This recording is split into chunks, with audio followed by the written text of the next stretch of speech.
ମୁଁ ଶ୍ରୁତି ସୁଲଗ୍ନା। ଆଜି ଆମେ ପଢିବାକୁ ଯାଉଛୁ ଚତୁର୍ଥ ଶ୍ରେଣୀ ସାହିତ୍ୟ ବହିର ଖୁବ୍ ସୁନ୍ଦର ଗଦ୍ୟ ସେମାନେ ଆମ ଭାଇ ଭଉଣୀ।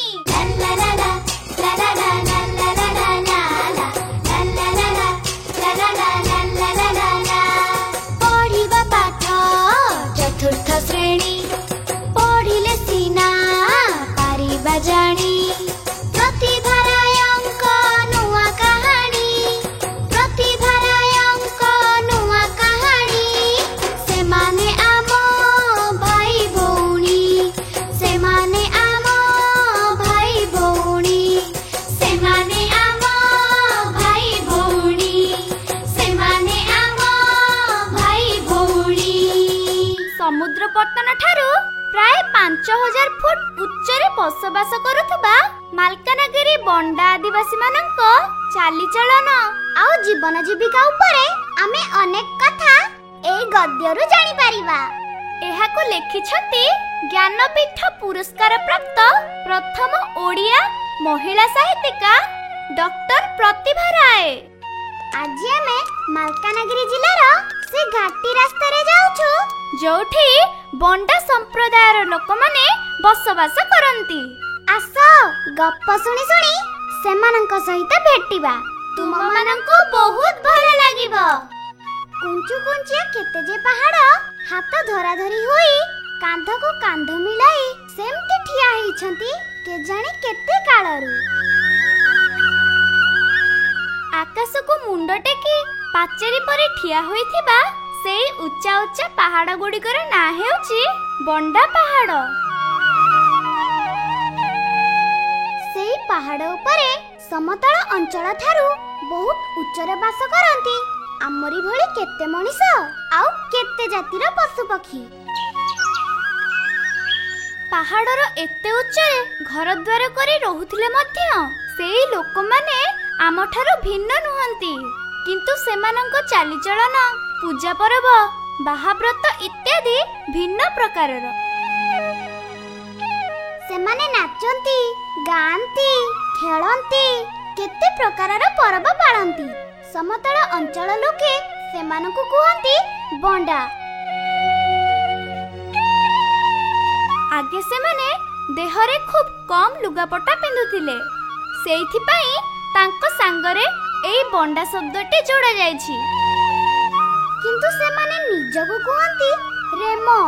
ରେମର ଅର୍ଥ ମଣିଷ। କେତେ ସୁନ୍ଦର ଭାବେ ନିଜର ପରିଚୟ ସେମାନେ ଦିଅନ୍ତି। ଏବେ ସେମାନେ ଲୁଗା ପିନ୍ଧିବା ଜାଣିଲେଣି, ହେଲେ ଖୁବ୍ କମ୍ ଲୁଗା ପିନ୍ଧନ୍ତି। ସ୍ତ୍ରୀ ଲୋକମାନେ ବେକରେ କେତେ ପ୍ରକାର ମାଳି ଝୁଲେଇଥାନ୍ତି। ସେମାନେ ସମସ୍ତେ ଆମର ଭାଇ ଭଉଣୀ। ସେମାନେ ବାସ କରନ୍ତି ଆମରି ଓଡ଼ିଶା ପ୍ରଦେଶର ମାଲକାନଗିରି ଜିଲ୍ଲାର ବଣ୍ଡା ପାହାଡରେ। ମାଲକାନଗିରି ଆମ ଓଡ଼ିଶାର ଗୋଟିଏ ପାହାଡ଼ିଆ ଜିଲ୍ଲା।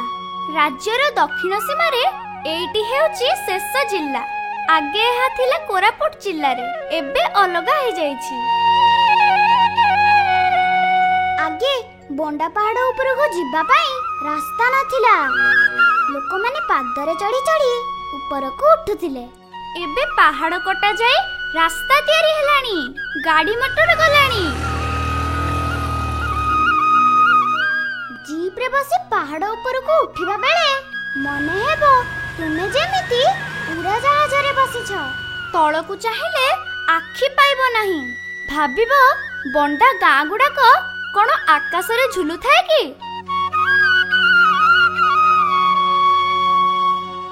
ତୀଖ ପାହାଡ ଉପରକୁ ଉଠିବା ବାଟରେ ଦୁଇପଟେ ଦେଖିବ ବଡ ବଡ ଶାଳ, ପିଆଶାଳ, ଶିଶୁ, ଶାଗୁଆନ, ଅର୍ଜୁନ, ସୁମରି, ଚନ୍ଦନ, କଇଁଆ, ଆମ୍ବ, ପଣସ, କଇଥ ଏମିତି କେତେ ଜାତିର ଗଛ।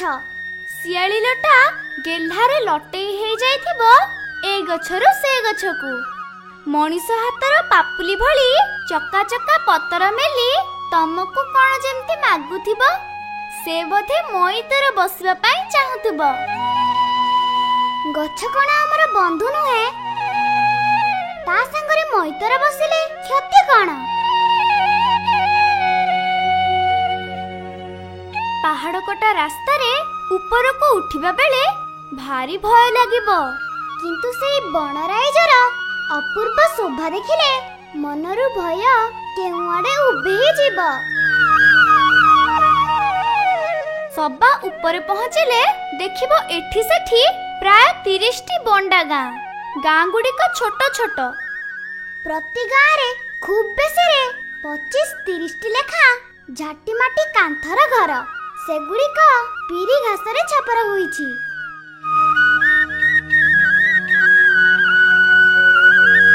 ବଣ୍ଡା ଭାଇ ଭଉଣୀ ମାନେ ଭାରି ସରଳ ଓ ସ୍ନେହୀ। ସେମାନେ ମିଛ କହନ୍ତି ନାହିଁ, ପର ଜିନିଷରେ ଲୋଭ କରନ୍ତି ନାହିଁ। ଆମେ ତାଙ୍କ ସାଙ୍ଗରେ ମିଶି ପାରିଲେ ସେମାନେ ଡାକନ୍ତି ମଇତର। ଚାଲ ବଣ୍ଡା ପାହାଡ଼କୁ ଯିବା। ଆମକୁ ଦେଖି ସେମାନେ ବହୁତ ଖୁସି ହେବେ। ଖାଇବା ପାଇଁ ବଣର ଫଳମୂଳ ଆଣି ଥୋଇଦେବେ।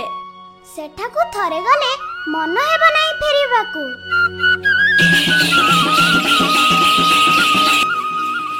ଏ ଦୂରରୁ କ'ଣ ଡୁଙ୍ଗ ଡୁଙ୍ଗ ଶବ୍ଦ ଶୁଭୁଛି। ଝୁମ୍ ବାଜା ବାଜୁଛି। ପୁଣି ଶୁଭୁଛି ଜୁଙ୍ଗ ଜୁଙ୍ଗ ଜଙ୍ଗ ଜଙ୍ଗ ଜୁଜୁଙ୍ଗ ଜୁଜୁଙ୍ଗ।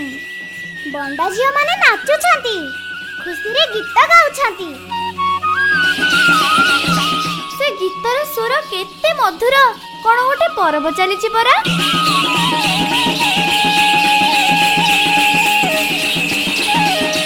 ବଣ୍ଡା ଗାଁରେ ବିଭିନ୍ନ ପ୍ରକାର ପର୍ବ ପାଳନ କରାଯାଏ।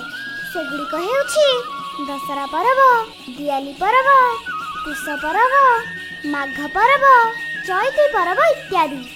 ପର୍ବ ଦିନରେ ସେମାନେ ଘର ଦ୍ୱାର ଲିପି ସଫାସୁତୁରା କରନ୍ତି।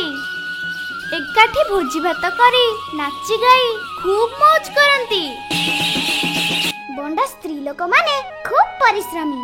ଖୁବ୍ ଭୋରୁ ଉଠି କାମକୁ ବାହାରି ଯାଆନ୍ତି। ସେମାନେ ଗାଈ, ଗୋରୁ, ଛେଳି, କୁକୁଡ଼ା, ଘୁଷୁରୀ ପାଳନ୍ତି। ଧାନ, ମାଣ୍ଡିଆ, କାଙ୍ଗୁ, ଅଳସୀ ଇତ୍ୟାଦି କେତେ ଜାତିର ଫସଲ ଚାଷ କରନ୍ତି। ସେମାନଙ୍କ ଭିତରେ ଖୁବ୍ ଏକତା ଥାଏ। ଗାଁ ମଝିରେ ଗୋଟିଏ ବଡ଼ ଗଛ ତଳେ ପଥରର ଚଉତରାଟିଏ ଥାଏ। ତାରି ଉପରେ ବସି ଗାଁର ଭଲ ମନ୍ଦ କଥା ଆଲୋଚନା କରନ୍ତି। ନ୍ୟାୟ ନିଶାପ ବି ହୁଏ। ବଣ୍ଡା ଲୋକମାନେ ଠାକୁର ଠାକୁରାଣୀଙ୍କୁ ମାନନ୍ତି। ସେମାନେ ନିଜ ପାଇଁ କେବେ କିଛି ମାଗନ୍ତି ନାହିଁ। ଯାହା ମାଗନ୍ତି ଗାଁର ସମସ୍ତଙ୍କ ପାଇଁ। ଗାଁ ଠାକୁରାଣୀଙ୍କୁ ପୂଜା କଲା ବେଳେ କହନ୍ତି, ମା ଆମ ଗାଁର ବାଘ, ଭାଲୁ, ସାପ ରୋଗ ଦୂରେଇ ଯାଉ। ବାପା, ମା, ପିଲାଛୁଆ, ଗାଈ ଗୋରୁ, କୁକୁଡ଼ା, ଛେଳି, ଘୁଷୁରୀ ସମସ୍ତେ ଭଲରେ ରୁହନ୍ତୁ। କେହି କଳିଗୋଳ ନ କରୁ। ସମସ୍ତେ ମିଳିମିଶି ଖୁସିରେ ଥାଆନ୍ତୁ। ସେମାନେ ଜାଣନ୍ତି ଜଣଙ୍କର ସୁଖରେ ସମସ୍ତଙ୍କର ସୁଖ ନୁହେଁ। ସମସ୍ତେ ସୁଖରେ ରହିଲେ ଜଣେ ସୁଖରେ ରହିବ। ଶୁଣିଲେ ଖୁସି ହେବ ଯେ ସେମାନେ ଏବେ ପାଠ ପଢିବା ପାଇଁ ଆଗ୍ରହ ପ୍ରକାଶ କଲେଣି। ସରକାର ମଧ୍ୟ ସେଥିପାଇଁ କେତେ ପ୍ରକାର ବ୍ୟବସ୍ଥା କରିଦେଲେଣି। ଚାଲ ତାଙ୍କ ସହିତ ମଇଦାରେ ବସିବା। ପଢିବା ପାଠ ଚତୁର୍ଥ ଶ୍ରେଣୀ, ପଢିଲେ ସିନା ପାରିବା ଜାଣି। ପ୍ରତିଧାରାୟଙ୍କ ନୂଆ କାହାଣୀ, ପ୍ରତିଧାରାୟଙ୍କ ନୂଆ କାହାଣୀ। ସେମାନେ ଆମ ଭାଇ ଭଉଣୀ, ସେମାନେ ଆମ ଭାଇ ଭଉଣୀ, ସେମାନେ ଆମ ଭାଇ ଭଉଣୀ, ସେମାନେ ଆମ ଭାଇ ଭଉଣୀ, ସେମାନେ ଆମ ଭାଇ ଭଉଣୀ।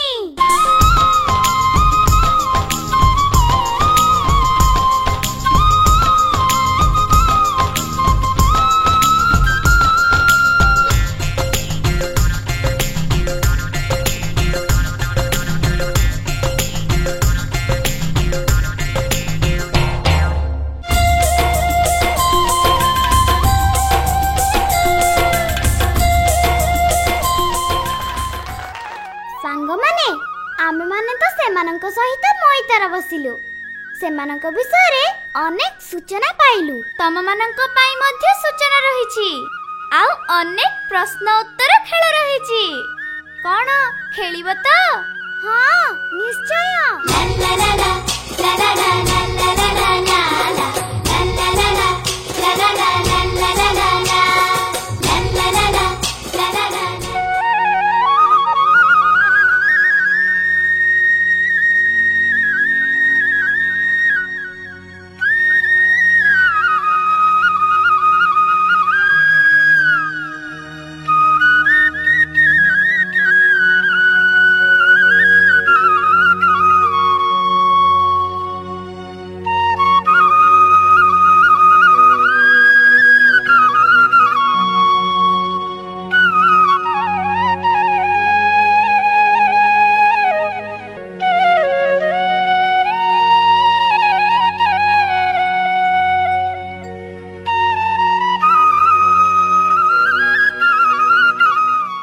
प्रथमे जानिबा सूचना।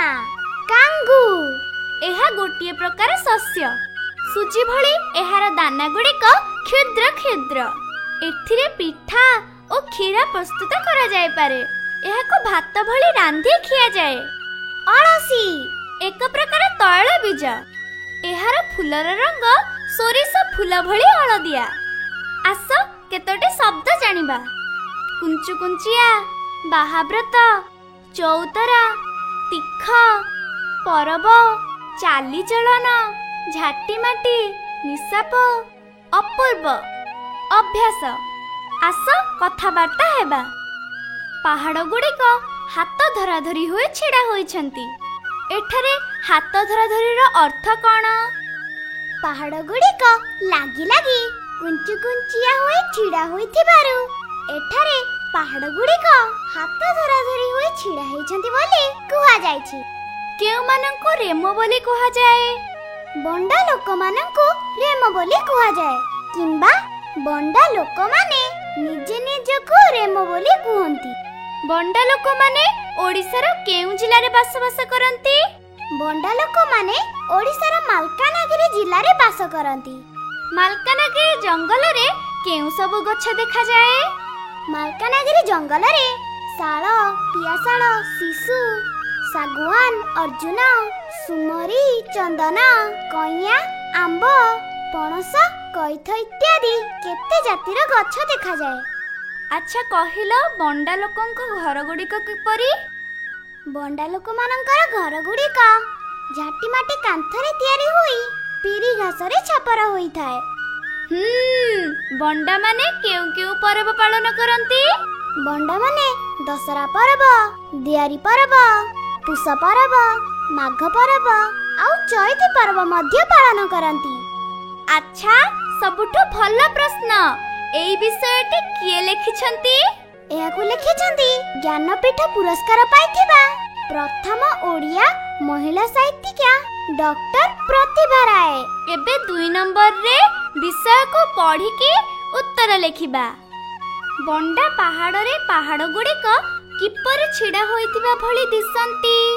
बंडा पहाड़ रे पहाड़ गुड़िक हाथ धरा धरी होई कांध को कांध मिलेई आकाश को मुंड टेकी पाचेरी पर ठिया हेई थांती।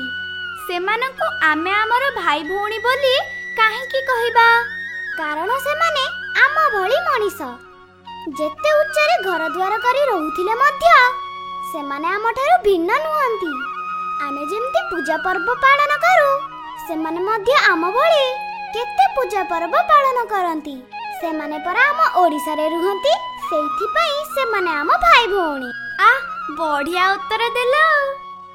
सेठा को गले आउ फेरिबा को इच्छा हेबो नाही काहेकि? सेमानंको पाखकु गले आमको देखि सेमाने बहुत खुशी हेबे। खाइबा पई आम पई बनर फळमूळा आनी देबे। सेइथि पई सेठाकु गले फेरिबा को आउ इच्छा हबनी। बंडा स्त्री लोक माने खूब परिश्रमी बोली किपरे जाना पड़े? बंडा स्त्री लोक माने परा खूब भोर उठी काम को चली जांती। सेमाने गाई, गोरु, छेली, कुकुड़ा, घुसरी पालन करंती। धान, मांडिया, कांगू, अळसी इत्यादि केते फसल करंती। एइथरु जाना पड़े जे बंडा स्त्री लोक माने खूब परिश्रमी। अरे केते सुंदर भाबरे उत्तर दे देला। हौ ସେମାନେ ଠାକୁରାଣୀଙ୍କୁ ପୂଜା କଲା ବେଳେ କ'ଣ କହିଥାନ୍ତି? ସେମାନେ ଜାଣନ୍ତି ଜଣଙ୍କ ସୁଖରେ ସମସ୍ତଙ୍କ ସୁଖ ନୁହେଁ, ସମସ୍ତେ ସୁଖରେ ରହିଲେ ଜଣେ ସୁଖରେ ରହିବ। ସେଇଥିପାଇଁ ସେମାନେ ଠାକୁରାଣୀଙ୍କୁ ପୂଜା କଲା ବେଳେ କୁହନ୍ତି, ମା ଆମ ଗାଁରୁ ବାଘ, ଭାଲୁ, ସାପ, ରୋଗ ସବୁ ଦୂରେଇ ଯାଉ।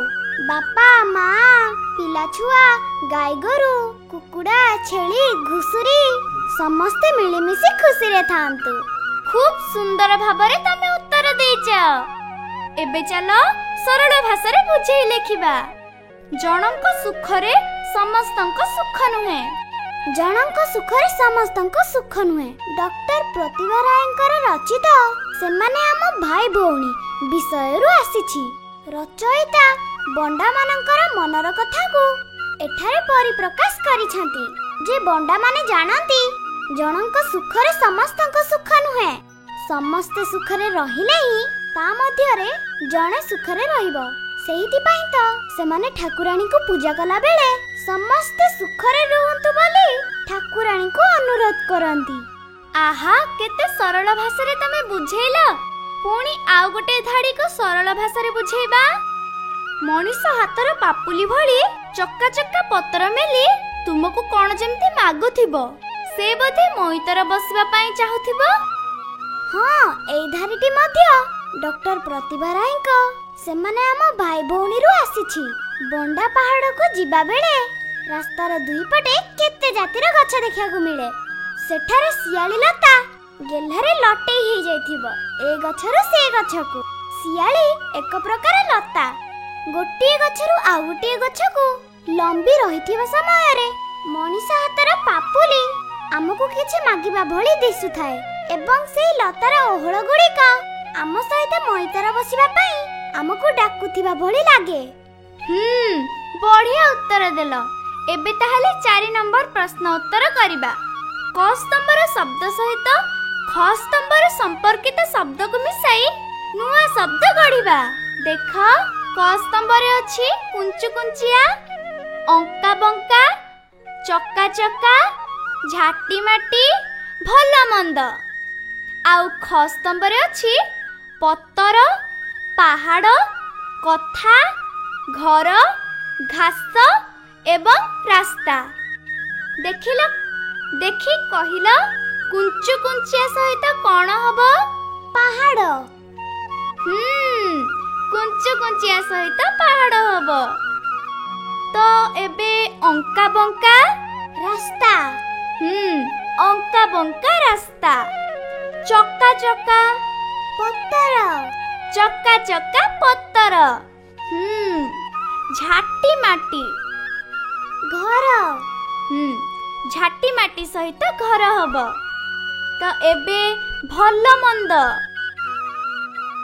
କଥା। ଭଲ ମନ୍ଦ କଥା।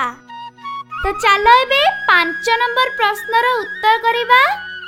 ଡାହାଣ ପାଖରେ ଯେଉଁ ପାତ୍ର ଦିଆଯାଇଛି ତା ଭିତରର ଶବ୍ଦ ଗୁଡ଼ିକୁ ଆମକୁ ବାଁ ପଟେ ଦିଆଯାଇଥିବା ଶବ୍ଦ ସହିତ ଯୋଡ଼ିକି ଖାଲି ସ୍ଥାନରେ ଲେଖିବାକୁ ପଡ଼ିବ। ଠିକ୍ ଅଛି। ପୂଜା, ଜାନି, ଘର, ବାଟ, ଭୋଜି, ଭାଇ, ଝାଟି।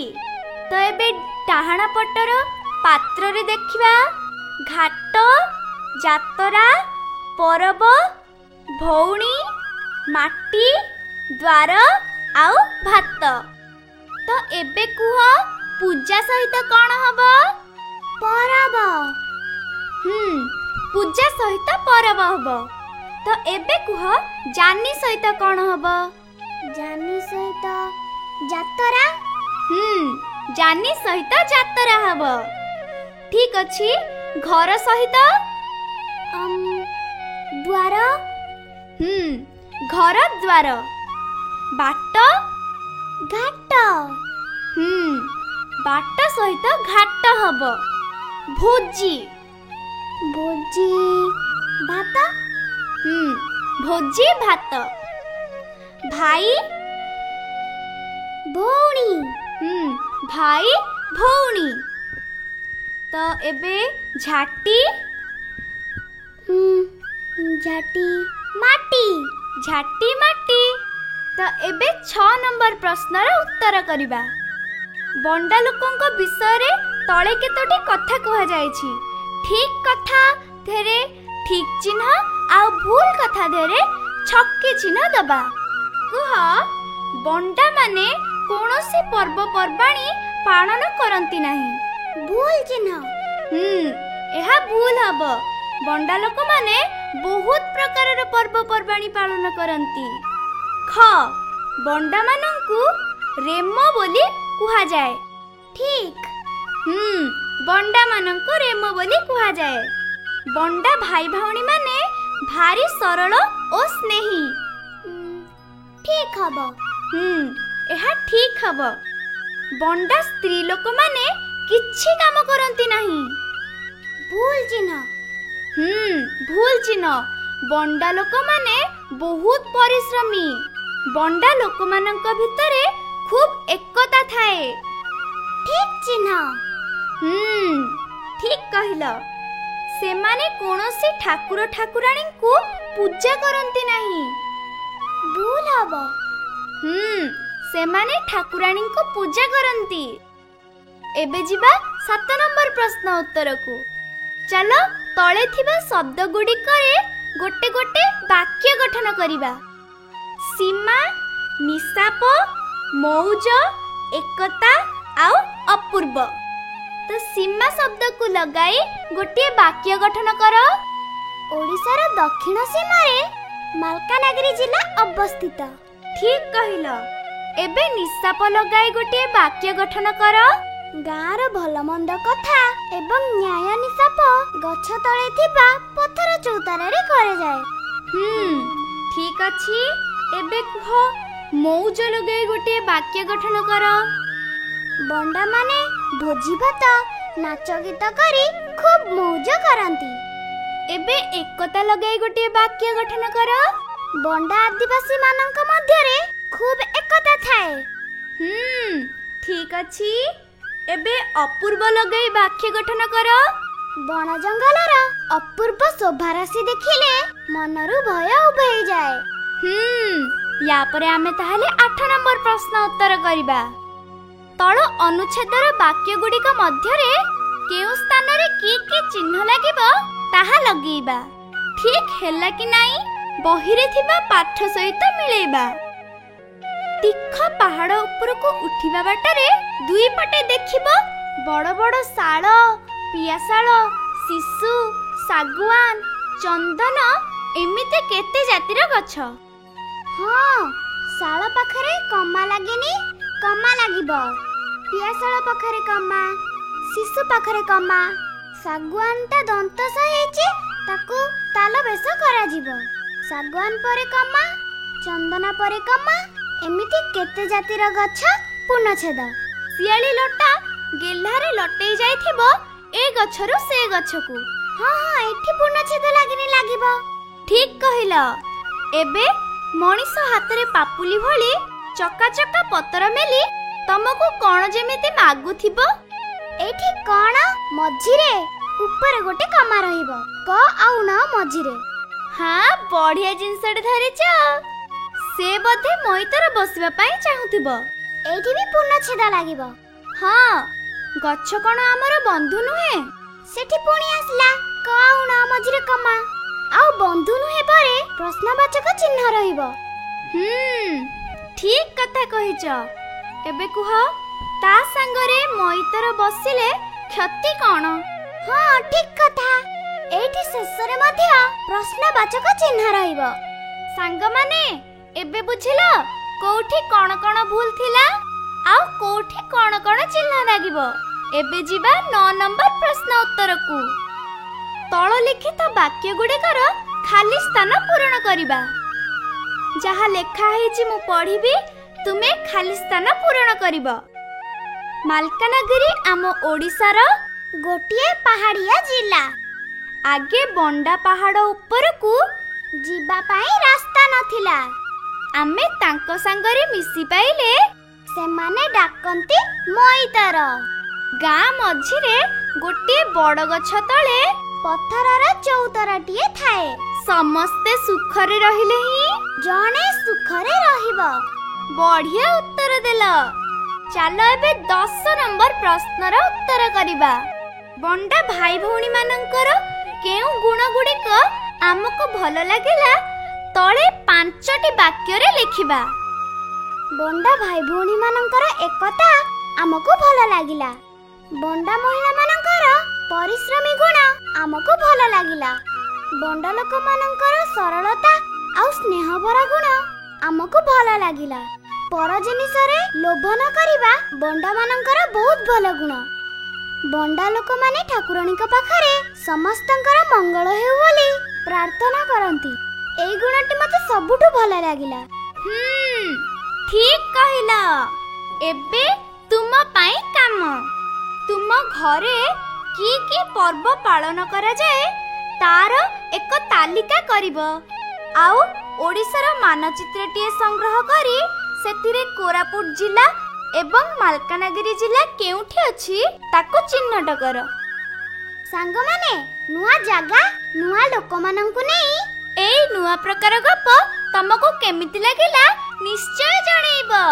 ସେମାନେ ଆମ ଭାଇ ଭଉଣୀ, ଏଇ କଥା ନିଶ୍ଚୟ ମନେ ରଖିବ। ସେମାନେ ଆମ